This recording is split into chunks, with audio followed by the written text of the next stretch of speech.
Let's tackle some Monday night football props here on the early edge. It's the Raiders, it's the Cowboys, and it's Mike McClure joining the show. Mike, we're going to start with passing props, and you're going to start with some fireworks from one Dak Prescott. Yeah, see, I like the over here. It's a big number by NFL standards these days at 254.5. But Dak is a guy who, when playing well and when this offense is playing well, has routinely approached that 300-yard mark and really gone over that number still. I think the opportunity is going to be here. You look at the ways that you beat the Raiders, it's really not through the ground. They have a very stout run defense. They are vulnerable through the air, just like this Cowboys secondary has been all season. I like them coming off the bye here. I think that they have regrouped in a nice way. I think it's a very big emotional spot, but having all of the weapons out there offensively, I think is a huge deal for Dak Prescott. I think that their defense also could improve in the second half of this game, maybe not keeping them out there on the field as long, maybe giving the offense a little more time of possession to work. Give me the over 254.5 on the passing yards. Danny, I'm going to go to you next. What's interesting about your play is you have a Dak under, but I don't necessarily think your under doesn't fit with Mike's over, because we might be looking at some deep shots from Dak Prescott, just not a lot of completions necessarily. That's right. This is a see and Nejad play right out of your playbook. And like you always say, 24.5 is a huge number. I think he could have a big game, but I'm not sure that he'll need to throw that many attempts, especially if we think the Cowboys are going to run away with this game. You look at their two best wins, double-digit victories. Prescott was well under this number. He had big offensive passing yard games, but he didn't need to throw more than 32 pass attempts in either of those, and he stayed well under the 24.5. So I expect it to be an efficient performance from Dak. The Raiders are a team that actually have an above-average pass defense, despite what some numbers may show. They do a decent job of limiting explosive plays. So if the Cowboys are just moving down the field, I think it's going to be on the back of Javonte here and there, especially if they get a lead. And Dak won't necessarily need to throw. The Cowboys can control this game and not need to air it out too much. Yeah, and to the extent they do air it out, I think we're going to see some deep shots, because this Raiders secondary is not very good. And the way their zone defense sets up, I think Pickens, and we'll hear about him later, and guys like CeeDee Lamb will be available down the field, which is why I'm taking over longest completion 36.5 at -110. Again, I think we're going to see some deep shots, loosen up this defense, loosen up things for Javonte Williams and the underneath stuff. And I think George Pickens, CeeDee Lamb, and maybe guys like Kevontae Turpin will be the recipients of those passes. So give me the longest completion, 37 or more. Larry Hartstein, you're going to the other side of the ball. Talk to me about Geno Smith. Yeah, Geno Smith under 237.5. It's a number he has only cleared twice in the past 8 games since that really good performance at New England in week 1. Boy, does that seem like a long time ago, given how those 2 seasons have transpired since then. But Geno has a chance to tie Tua tonight for the most interceptions in the league. And I think the Raiders will be trying to avoid that, trying to keep this game tight. And you're facing a revamped Cowboys defense, and we don't know how much better it's going to be. It's going to be somewhat better because it can't be any worse. But I think they don't want Geno to be throwing, 35, 40 times, given his predilection for INTs. And I'm going to go under 237.5. Let's stick with Geno. We're going to talk rushing props, Danny Brasco, but we're going to stick with Geno Smith. Talk to me. Yeah, so Larry mentioned it. I mean, the interception prop for Geno tonight is -150. That's a lot of juice and high expectation for him to throw one. So I think he might have to take off despite the quad injury. I think a lot of people are going to say, well, why would Geno run after that quad contusion? I'm going to equate it to a UFC analogy here. You see a guy take a lot of low kicks, a lot of calf kicks. He's going to go back to the stool. A lot of the time, the corner man says, don't sit down. Keep him standing so that swelling doesn't build up. I think you look at Geno going in and out of the blue medical tent last week, trying to battle through. He's not going to run. He's going to stiffen up, as that swelling, that quad bruise that he took was pretty serious. But coming out of sort of the mini bye here, an offensive line in the Raiders that has not been able to protect him at all, I think Geno will have to run out of necessity. I don't think he trusts these guys anymore. So despite the concerns about his leg, 8.5, really low number, couple of scrambles, and I think he can get there. All right, Larry, we're going to go to Javonte Williams. We're taking an under. Yeah, I know the Cowboys don't trust Jaden Blue. He was inactive for the game against Arizona before the bye, but Javonte Williams getting to 18 carries to me is a tall order. He's only done it 3 times. 2 of those games went to overtime, and Mike talked about how good the Raiders are against the run. 3.5 yards per carry allowed over their last 3 games. They've just been consistently solid against the run, so I think Dallas is going to attack through the air, and Javonte stays at 17 or fewer carries. Yeah, I've got kind of a gimmicky one. It's a first quarter bet, so we're going to cash this in 12 or 15 minutes if we can. I'm going to go with Javonte Williams under 19 and a half first quarter rushing yards. Again, it sounds kind of gimmicky, but I do expect this Raiders rush defense to be good as advertised. They've been good all year, and I expect them to be good, particularly early in the game, highly motivated early in the game to stymie Javonte Williams. Getting to 20 yards in the first quarter, especially with the Raiders' low pace, I could see maybe just one or two possessions here in the first quarter. Give me that first quarter under 20 rushing yards. Another under, Mike McClure. Yeah, going to fade Ashton Genty here, 64.5 down to 63.5. Look, he's got the upside to get there essentially on one carry. We've seen it. We saw it against the Chicago Bears. He had a 64-yard rush on that one play. But the fact is, he's only gone over this number 3 times this season. 2 of them were situations where he had 20-plus carries. He had 23 carries against the Tennessee Titans to go over by about 6 yards. When you look at this particular setup here, I think it's very likely they're in a neutral or trailing game script the entire way. I don't think we see a ton of second half carries here. So outside of a big rush early in this one, I'm not so sure the volume's going to be there, even though the volume is 16, 17 carries. I think it'll take 22, 23 for him to go over these numbers. So give me the under here for Genty. I lean to the under there as well. Okay, we're going to go to receiving yards props, or I should say receiving props. And Danny, speaking of receiving yards, I thought my first quarter bet was gimmicky and just like kind of out of place. And here you are. You're about to talk about your first quarter bet. Maybe not gimmicky, but certainly narrative-y, if that's a word. And we're looking at Brock Bowers, a guy that 2 weeks ago against the Jags had 12 receptions on 13 targets, 100-plus yards, and 3 touchdowns. The following week, 1 catch, 3 targets, 30 yards. Chip Kelly was in the media talking about how it was totally his fault. And a lot of the action they had designed to him just resulted in a sack or an errant throw. And it just didn't work out. After, Powers Johnson and that offensive line, was injured, banged up, and unable to protect Geno, they were just going max protect. So they didn't really have the ability to draw things up for Bowers at that point. Expect them to draw things up right out of the gate. You just cannot have your best player on offense get 3 targets in that game. So where you put up 7 points. So I think right out of the gate, it's going to be the Bowers show. And I like him to get 1 or 2 completions to go over this number in the first quarter. All right. Speaking of overs, Larry, talk to me about George Pickens. Yeah, George Pickens is in just a dream situation, playing for a contract, gets traded from a low volume offense to Dak Prescott, gets to play opposite CeeDee Lamb, and he's just destroying it every single week. And the coverage that he actually thrives the most against is cover 3, which the Raiders play at the second highest rate. So the fact that he's gone over 4 straight games, 7 of 8 over his receiving yards prop, I think he's going to go way over tonight. I love him in every way possible. Receptions, yards, longest catch, big night for George Pickens. And maybe he's the recipient of that longest completion from Dak Prescott that I just alluded to. Mike, you like Dak Prescott yards. So that must mean you kind of like Larry's play, but it also means you like CeeDee Lamb.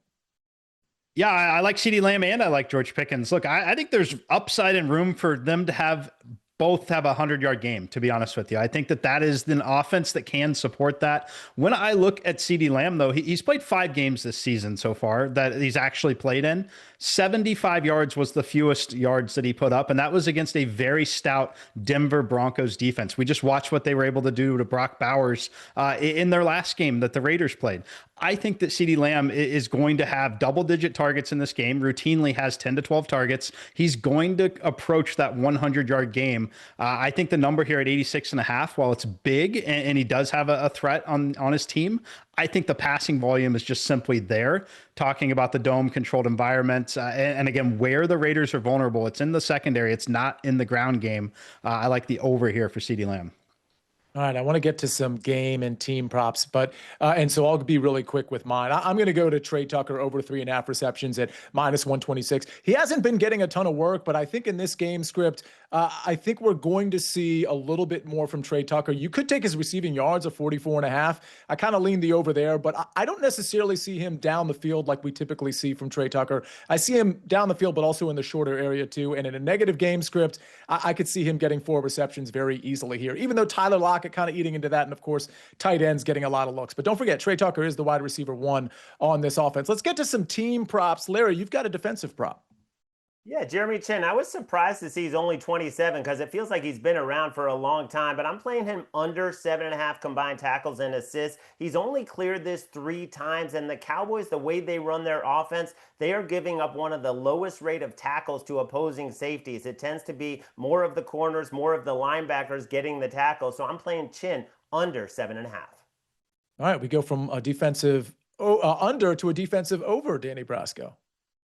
I'm using the Nejad and the Larry Hartstein playbook on some of my plays too. Give me Devin White over 8.5 tackles plus assists. He only had 7 combined last week, but the 2 games prior, 16. And if the Raiders are in a losing game script, their defense is going to be on the field a ton. White's going to be racking up the tackles plus assists. He's gone over this number in 5 games this season. And like I mentioned, I just think their defense is going to be on the field a ton. So if the Cowboys are playing with the lead, Devin White should be racking up the tackles. Mike, your plays seem to be pretty highly correlated with CeeDee Lamb and Dak Prescott and an over for the Dallas Cowboys. Yeah, you can still catch the over at 26.5. I thought that was very, very appealing. 27 becoming a pretty key number in higher scoring team totals like this.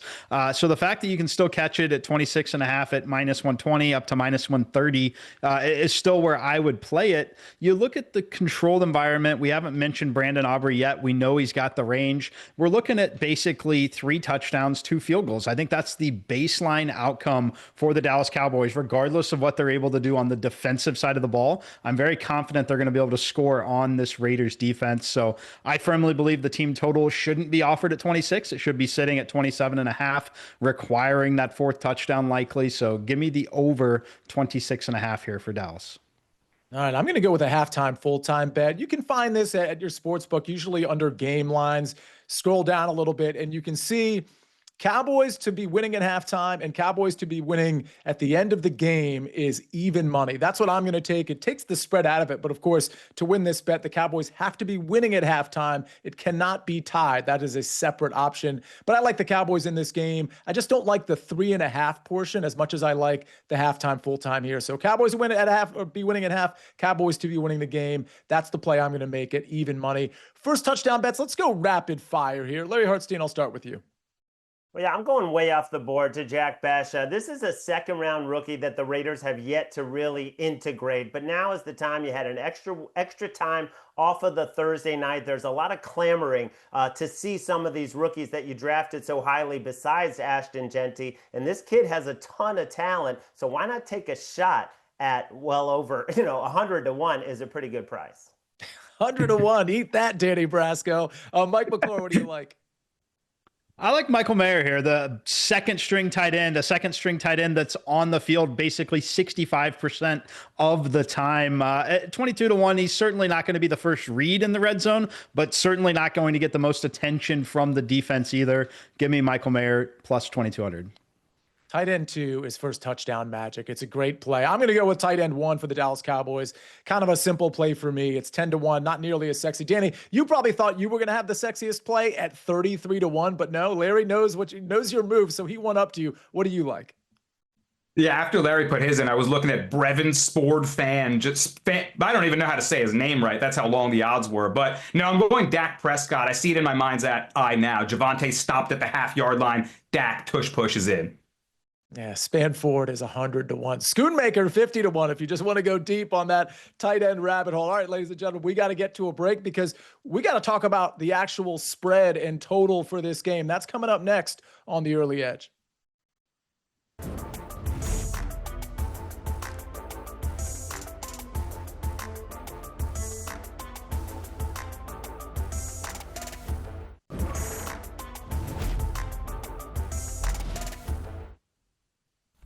We're back on The Early Edge, and it's time to talk about this spread and, of course, the total, maybe a first half bet as well. Larry, Mike, and Danny, I hate when this happens. I really do, because we're all going to be on the same side here, which is always like you just never want to be. We've all seen it. Everybody's on the same pick, and then that pick inevitably fails. With all that said, Larry, explain to me why you like the Cowboys minus 3.5. It's not inevitable, Sia, and I don't think it happens tonight because, Cooper Beebe came off of IR right before that game against Arizona, and the offense didn't look great. But that was the first time that this Cowboys offensive line, one of the best in the league, had been fully healthy all season. And now I think getting that extra time to rest, getting to practice together, everyone healthy, we're going to see a very dynamic Cowboys offense tonight. And the Raiders are very strong against the run, but you can throw against them with just fits with how good Dallas is with those weapons, with Pickens and Lamb and Ferguson and other guys with a lot of speed in that Cowboys receiving core. So I just think Dallas is going to overwhelm them. The Raiders have been feisty. They've been feisty in certain cases, but I think tonight they're going to get outscored. Yeah, it's so hard for me because this is my pick as well. It's so hard for me to believe that Geno Smith is going to be anything close to adequate for 4 quarters. I just don't see it. And I think there's, like you said, Larry, on the offensive line, the defensive side of the ball, there's so many things going for the Dallas Cowboys. Danny, you agree? I really do. And Larry took the words out of my mouth in terms of the offensive line. Cooper Beebe coming back, the Cowboys beefed up and able to do their thing into pass protect and run protect. But on the other side of the ball, it's Jackson Powers Johnson hurt. It's Colton Miller hurt. It's a Raiders offensive line that is in shambles right now against the Cowboys team that's playing beefed up. A lot of defensive acquisitions. We're expecting them to, show a lot of energy out of the bye week. And I'm buying the narrative, Sia. I mean, it's the Marshawn Kneeland honor game. They're coming out emotional with the decals on the helmets. This team is going to play with a ton of energy, and I think it could get lopsided early on. I think, again, I say this often with that hook on the 3, it's books trying to dissuade you off the favorite. I know the public's heavy on the Cowboys, but I think it's a winner that we can all take home tonight. It does feel like a perfect storm of everything going right for the Cowboys. And you mentioned that offensive line for the Raiders, Brasco. That's going to be troubling, even for, I understand this Cowboys defense isn't very good, but this is a different Cowboys defense. It's still not a great defense, but it's much better than what we've seen. Mike, quick question, because I know you're on the Cowboys -3.5 as well. Do you think, because I'm noticing in a lot of books, this is -3.5 at like -105, -108. Do you think we're going to see this drop anywhere or everywhere to back to -3 at some point today? See, I really don't. I think it's ultimately going to sit at 3.5, kind of where it's at here. You may see the juice change a little bit here and there in certain spots, but I don't think that you ultimately are going to catch 3 on Dallas without playing some sort of an alternate line. I like the Cowboys in this spot at 3.5. I made the line closer to 5, but definitely on the other side of the 4. We know that can be an extremely key number in NFL sides. When you look at Dallas, as everyone's mentioned, just an extremely motivational spot for them. The spot where you would frankly, if they're going to put up any fight the rest of the way, this would be the spot coming out of the bye, having the new additions, the emotional spot as well. And then just having everyone healthy on the offensive side, playing in that dome in the controlled environment. All things aligning here for me for Dallas. We'll see if the defense is corrected, but ultimately I think they can put up enough points offensively to cover this number. So we're talking about points, Danny Brasco, which leads us to the total, which is 50.5 here at BetMGM and most other places. What do you like, the over or the under here? I got to lean to the under, and even with a Cowboys offense that can put up points, they have done they have been a little less potent on the road. The Raiders are 6-3 to the under. They're 5-2 to the under when playing as the underdog, which is almost all of the time. But I do think that this game could get lopsided early, and the Cowboys are just playing with the lead, happy to run the ball. We see a lot of Jaden Blue, perhaps, and them really winning this game on the back of their defense. I'm expecting an improved performance. I'm expecting an emotional surge here, and I just can't get to 50 points. I don't think the Raiders are a dance partner in a game that can feature such a high total that can get over. So give me the under in this one. Larry, I think that's really well put, and I know you agree with this take. Anything to add here? Yeah, no, I think it's going to be a 27-20 type of a game where the Cowboys do their part and the Raiders, stick to Ashton Genty a little too much, even if it's not having success. And Geno has some nice plays, but also some bad plays, and the Raiders just inconsistent enough to keep us under the total. Mike, you and I also lean to the under. Are we in trouble? Because again, we're all on the same side here. Yeah, I don't know if we're in trouble or not. I think the under lean is the correct way to lean. The concern that I have, frankly, for the under is the scenario that Dallas just puts up 40, playing in a dome in a controlled environment, the emotional spot, and they absolutely roll. That is the scenario that I'm worried about on this. I do think that the Raiders put up, 13 to 22 points in this game. But I think a lot of it is really just going to come down to how much can the Raiders push? When are they able to score? If they can score in the first half, not the second half, I think it pushes Dallas in that passing game just long enough. But for me, just a lean. Like Larry, I do kind of see it though, 21-27 kind of game. All right. Let's go to, you mentioned first half, Mike McClure. Let's go to team totals or first half bets. I'll lead here because, yes, I like the Cowboys. I mentioned that halftime, full-time thing at even money. I do like them at -3.5, but I also like them in the first half -2.5. Again, I think the conditions are ripe for the Cowboys to start out strong on the road, but let's be honest, there's going to be a lot of Cowboys fans in Vegas. Give me the first half -2.5 for a lot of the reasons that we've already mentioned in this segment and on this show. Danny Brasco, talk to me about whether you like this one or not. Totally agreed with you. And actually, another point to the under. Both teams kind of coming out of their bye. The Cowboys a very much real bye, and the Raiders a mini bye. So strong under trends for the extended rest teams. But I totally agree with you on this first half. I can't say it enough. I think the Cowboys are coming out with serious energy here, scripted drives out of the bye, and that they really lead the dance. So I'm with you. I think they control early on, and they take this first half by a field goal or more. Well, it's certainly a Cowboys heavy show so far. But Mike, you do like the prospect of the Raiders scoring some points in the first half. Yeah, I like the Raiders in the first half when you're looking more neutral, can have that balanced game plan and not get in obvious passing situations so much with Geno Smith, which is where I think the success for them ultimately stops, likely in the second half. So I like the number over 10.5, touchdown and 2 field goals. We talk about it all the time in the dome. Very easy to kick the field goals. Very likely that this offense can move the ball against Dallas still. Dallas may shore up in the red zone a bit, but I like the Raiders early. If they're going to compete, it's going to be early tonight. It is not going to be via the comeback. Larry, I think we had discussed this pick before, but you endorsed the Cowboys over 26.5. Yeah, that's a key number to get to 27. Offensive line fully healthy. All the weapons are healthy. And, you know, everyone talks about how great the Cowboys have been at home in terms of scoring points. Well, you have the same exact conditions here in Vegas in terms of the field, in terms of indoor arena, and quite a few Cowboys fans will be out there for this game. So maybe not a full home game, but a partial home game, and we get to 27.